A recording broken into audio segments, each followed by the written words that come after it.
नमस्कार, आप देख रहे हैं इंडिया फर्स्ट 24 न्यूज और मैं हूं आपके साथ मानवी ठाकुर। शुरुआत करते हैं आज की खास खबरों के साथ। आज डॉक्टर अंबेडकर नगर महू में बाबा साहेब की जन्मस्थली पीसीसी चीफ जीतू पटवारी पहुंचे, जहां जाकर पटवारी ने बाबा साहब अंबेडकर की मूर्ति श्रद्धा सुमन अर्पित किए और संविधान निर्माता की जयंती पर सादर नमन किया। जीतू पटवारी ने कहा कि लोकतंत्र की मजबूती, हर भारतीय के समान अधिकार, हर वर्ग की हिस्सेदारी व संविधान की रक्षा की लड़ाई में बाबा साहब की शिक्षाएं हमेशा प्रेरणा देती रहेंगी। साथ ही गृह मंत्री अमित शाह पर निशाना साधते हुए कहा, जिस तरह गृह मंत्री ने बाबा साहब के संविधान का संसद में अपमान किया, उनको तो यहां आकर माफी मांगनी चाहिए थी। गृह मंत्री कल भोपाल आए और कार्यक्रम में शामिल हुए, उन्हें यहां भी आना चाहिए। आज मुख्यमंत्री यहां पहुंच रहे हैं, क्या वे अमित शाह की तरफ से माफी मांगेंगे? मध्य प्रदेश आए अमित शाह जी को बाबा साहेब की जन्मस्थली पर आकर अपनी नाक रगड़कर माफी मांगनी चाहिए थी।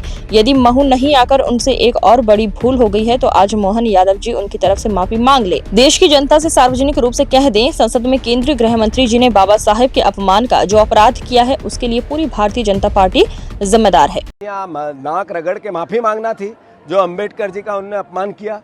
तब तो हम मानते हैं कि अम्बेडकर जी के आज ये भारतीय जनता पार्टी मुख्यमंत्री जी आए हैं तो ये कहे कि अमित शाह जी ने गलती की थी और हम उसकी माफ़ी मांगते हैं। अगर मुख्यमंत्री यहाँ शपथ लेता है, माफ़ी मांगते हैं, तो मैं मानता हूँ इस बात की कि इन्होंने बाबा साहब अम्बेडकर का जो अपमान किया उसका इनको प्रायश्चित ऐसा है। वो जो बातें करती इतिहास की करती है। बीजेपी कब्रों की बातें करती है, बीजेपी इतिहास में नेहरू जी की बातें करती है, देश की आज़ादी के पहले की बातें करती है, 5000 साल पहले की बातें करती है। हम 5000 साल आगे की बातें करते हैं। देश 5000 साल तक कैसे जीवित रहे, एक वंचित, शोषित, पीड़ित जो दुखी वर्ग है, जिसको आज देश के अधिकारों की रक्षा है, जो सबका साथ सबका विकास नरेंद्र मोदी जी ने कहा।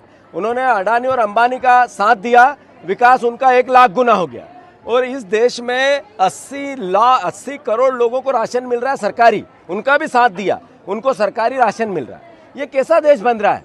13% लोगों के पास देश की 80% संपत्ति चली गई, 78% लोगों के पास 20% संपत्ति है।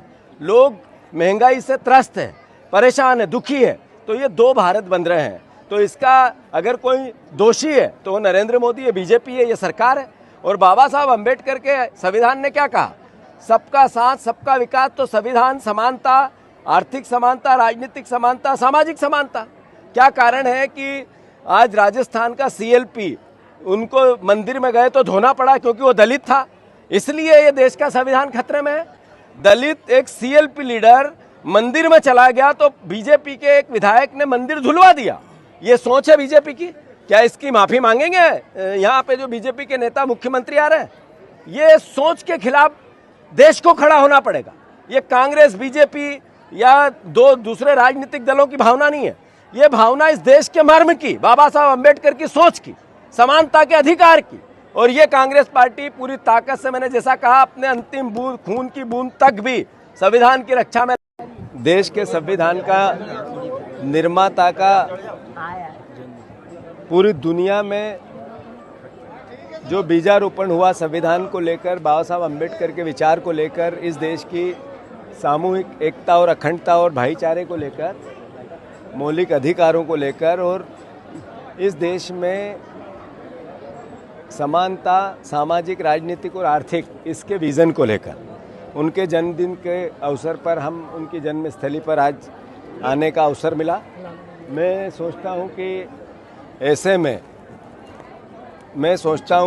में आज शपथ लेने की आवश्यकता है मध्य प्रदेश शासन को, देश के शासन को, कि जो अराजकता देश में हो रही है, संविधान खतरे में आ रहा है, संविधान का समाप्त करने की ओर भारत की सरकार, नरेंद्र मोदी की सरकार जा रही है। जो बाबा साहब अम्बेडकर का अपमान अमित शाह जी ने संसद में किया है, इसके लिए देश के आम नागरिक को जागने की आवश्यकता है। मैं मानता हूं इस बात को कि ये किसी राजनीतिक दल का एजेंडा नहीं हो सकता है। ये बाबा साहब अम्बेडकर का सम्मान और संविधान की रक्षा एक देशभक्त नागरिक की भावना के अनुरूप होना चाहिए। संविधान बचेगा तभी देश बचेगा। अगर आप संविधान की रक्षा नहीं कर सकते हैं तो देश खतरे में है।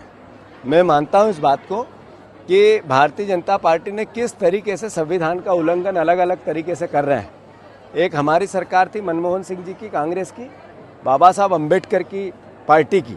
बाबा साहब अम्बेडकर ने जब संविधान का निर्माण किया तब कांग्रेस पार्टी के साथ मिलकर किया।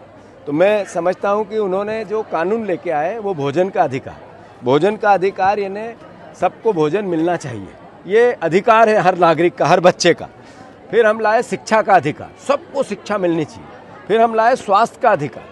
फिर हम लाए भूमि अधिग्रहण अधिनियम, किसानों की ज़मीनों के अधिकार की रक्षा की हमने। फिर हम लाए सूचना का अधिकार, जिससे करप्शन रहित देश बने।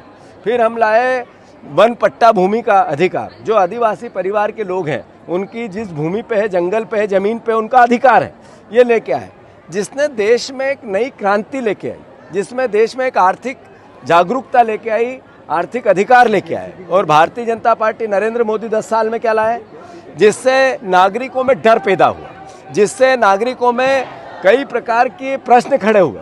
अपना political agenda Bharatiya Janata party और उसकी सोच का पॉलिटिकल एजेंडा के कानून लेके आए, जो देश के नागरिकों में डर पैदा करते हैं। मैं मानता हूँ संविधान का उल्लंघन है कि जिन सांसदों ने अंदर अपने मत का व्यवस्था बनाई, उन्हीं सांसदों से बाहर जनता के रूप में बीजेपी अलग अलग तरह के सवाल जो नकारात्मक है, मैं मानता हूँ ये देश खतरे में।